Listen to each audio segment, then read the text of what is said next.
I'm going to talk more about the implications of being allowed to stand your ground. Steven Crowder, Fox News contributor, joins me now. Welcome, Steven.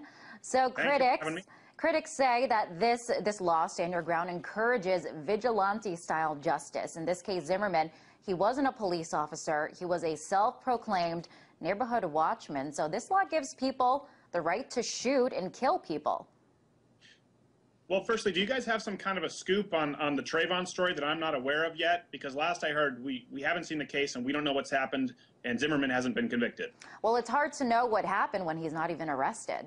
No, he's not been arrested yet. You can't even figure out what happened. If they were in fact defending. I think the argument that people want this to be brought to justice is that he should be put on trial, that charges should be filed against him, and let the court or let a judge decide whether or not he's guilty. But that's not really the argument people are bringing here. Just like you guys decided to show the picture of Trayvon Martin, I don't know why the picture is several years old, whereas the Zimmerman picture is only his mugshot. This man hasn't seen a trial. He's been convicted guilty by the American public. You've had Spike Lee and Roseanne Barr publicly tweeting his address. This is not a man who people want to see brought to justice. We don't know what's happened. Listen, I don't know anything about Mr. Zimmerman. I don't know if he was defending himself. We don't know that he shot Trayvon in the back while he was running away. Let's assume for a second that we do have all of the facts. He did shoot Trayvon while he was running away in the back. That doesn't really mean that he's a racist. We don't really know enough about that. And I think to confuse the stand your ground law with the Castle Doctrine, too, as done in that report, isn't entirely accurate. I do think what's very, very important here, too, is we do talk about the Florida, I guess, acceptable homicides, as you guys call them, which would really be shooting in self-defense. What's happened to the Florida total violent crime rate since then, or during that same time? You know, what I do know is also what has increased was so-called justifiable homicide. So, in cases where you're allowed to kill somebody.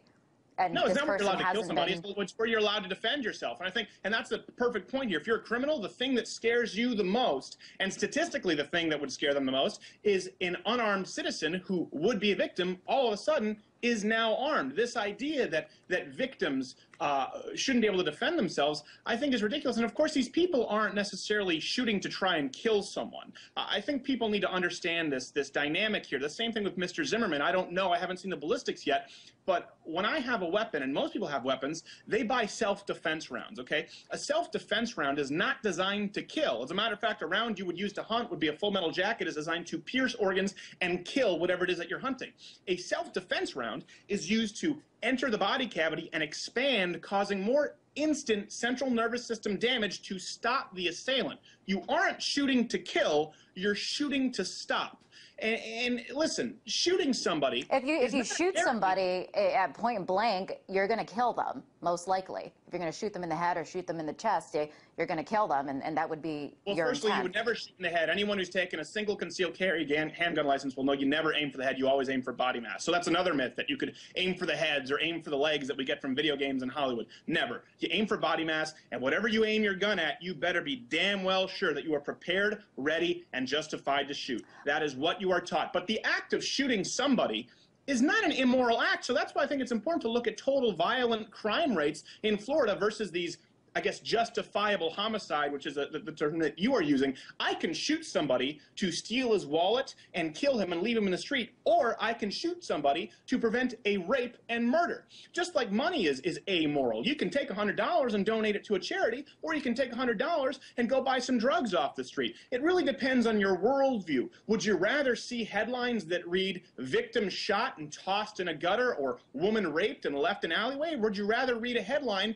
that reads would-be victim was armed and managed to defend himself from assailant, get away safely? But in this case, the victim wasn't armed. He was holding a bag of Skittles and an Arizona iced tea. So in this case, this is a tragic headline. This is a headline that I don't want to read either.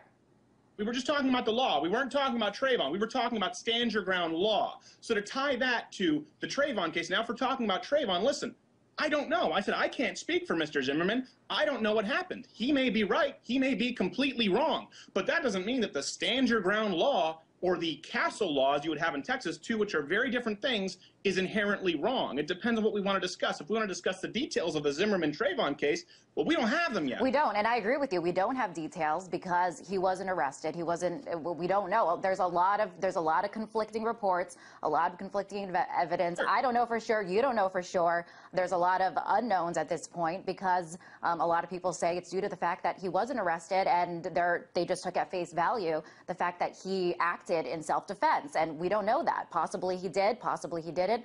We don't know that, but. One of the more controversial things, Stephen, about this law is that it's a spin-off of the Castle Doctrine, which is a little bit more broad because in that case, if somebody comes into your home, okay, somebody's clearly in your home where you live, Sure. so you can defend yourself. Clearly, that person shouldn't be there. But the Stand Your Ground law allows you to take your gun and patrol neighborhoods theoretically and shoot somebody in a public place. No, it doesn't. In a public place.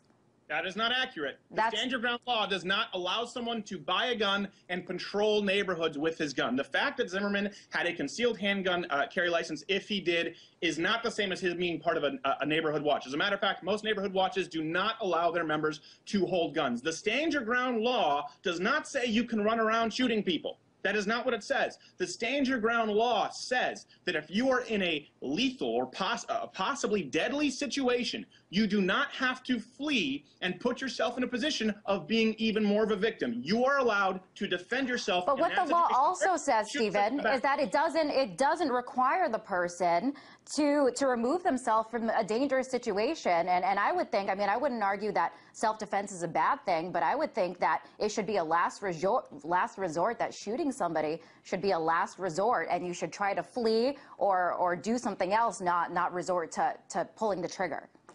Well, who's to say it isn't? And that's why the law was created, because you can't determine whether it was a last resort or not. You can determine if this person was justified in using lethal or deadly force. And it's not just, as the report said, if you claim self-defense, you're off the hook. That also is not true. So we need to dispel these two myths here about Stand Your Ground law. It is not allowing people to strap themselves with a gun and go around shooting people who they believe to be criminals. That is not allowed, and you do not get off the hook by claiming self-defense. It has to be proven that you were defending yourself and that your actions were justified, and I think that's a good law. All right, Stephen. Glad to have you on for the debate. That was Stephen Crowder, Fox News contributor.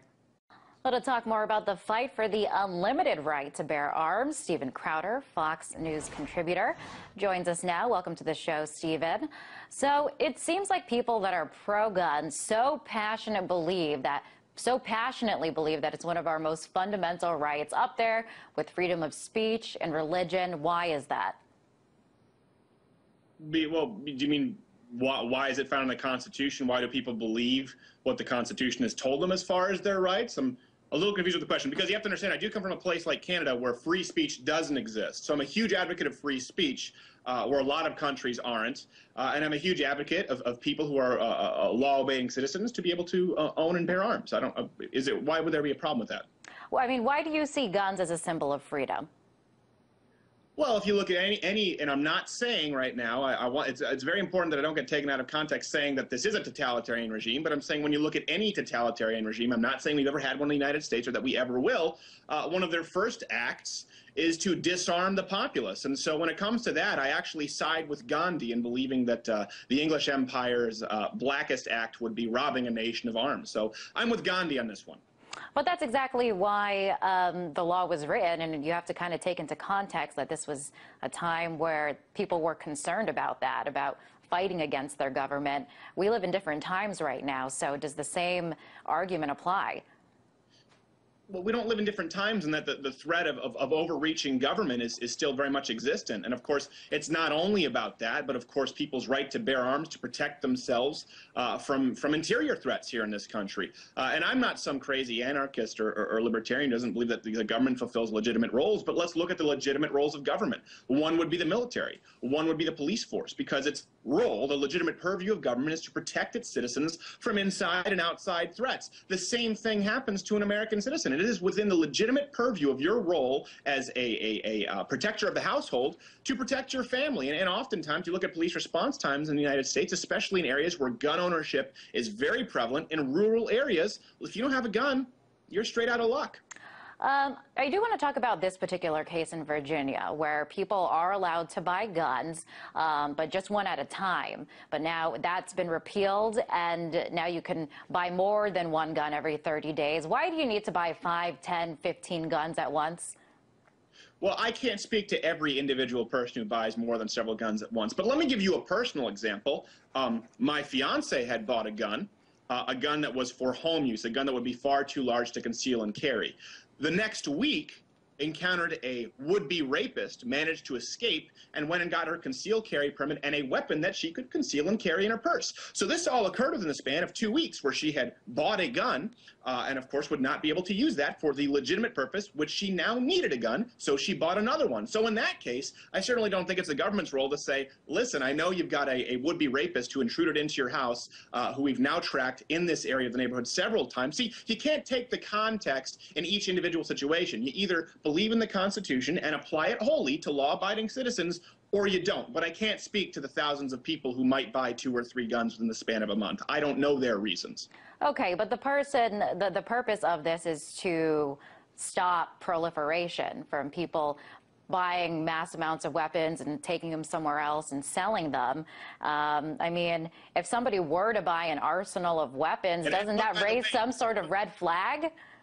One, by the way, needs to look no further than the Fast and Furious or Gunwalker scandal, where you have people like Eric Holder who have openly said he wants to brainwash the American public into giving up their guns, where they knowingly were allowed guns to cross the border. So again, what I think is a more legitimate threat is an overreaching government with a lack of transparency, not a law-abiding citizen who is exercising his right to own a gun. Again, if someone believes that it's the government's right to say how many guns you can own and tell you why you should own a gun, well, then fine. We just need to rewrite the Constitution. That's okay. That's an argument to have. But again, I can't even begin to try and act as though I would understand why everyone would need to buy more than one gun in 30 days. I know my fiance did, and if you think that the government would have the right to tell her, listen, sorry, face the rapist in the Grand Rapids alley, then fine. That's a discussion we can have.